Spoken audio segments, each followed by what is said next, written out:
Jamshedpur police ने बीते 11 जुलाई को मूसाबनी थाना अंतर्गत पत्थरगोड़ा गांव में हुए रूबा सबर मामले का खुलासा करते हुए रूबा के सगे भाई रुईदास सबर को गिरफ्तार कर न्यायिक हिरासत में भेज दिया है।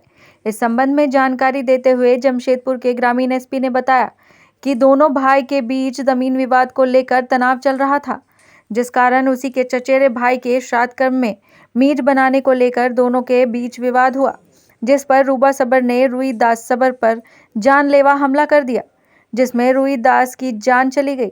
उन्होंने बताया कि जांच के क्रम में प्रयुक्त हथियार सहित अन्य सामग्री जैसे स्टील का डब्बा एवं अभियुक्त व रूबा सबर के कपड़ों को बरामद कर लिया गया है। साथ ही अभियुक्त ने अपना जुर्म भी स्वीकार कर लिया है।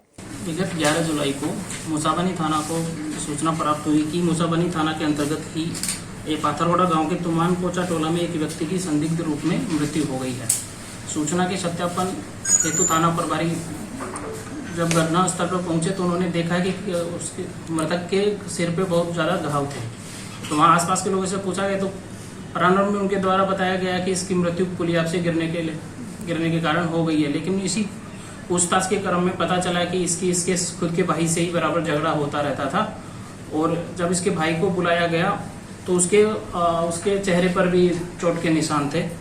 तो जब उससे कड़ाई से पूछताछ किया गया तो उसके द्वारा बताया गया कि उन्हीं के चचेरे भाई के श्राद्ध क्रम में जब मीट बनाने के क्रम में इन दोनों भाइयों में लड़ाई हुई और जो मीट बनाने का जो कलछी होता है उसी से उसने उस सिर पे मार के उसकी हत्या कर दी। इसकी निशानदेही पर जो घटना में प्रयुक्त कलछी और अन्य सामान को भी बरामद किया।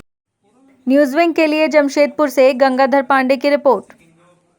Excellent education, wonderful atmosphere, lavish building, and a long list of achievements in every field. Yes, one of the best schools in Jharkhand, BNSDAV Public School Giridih, continues to enroll. Enrollment is going on for classes nursery to standard 9 and standard 11. So, enroll your children today and let them touch the heights of the sky. Come on, hurry up. Seats are limited.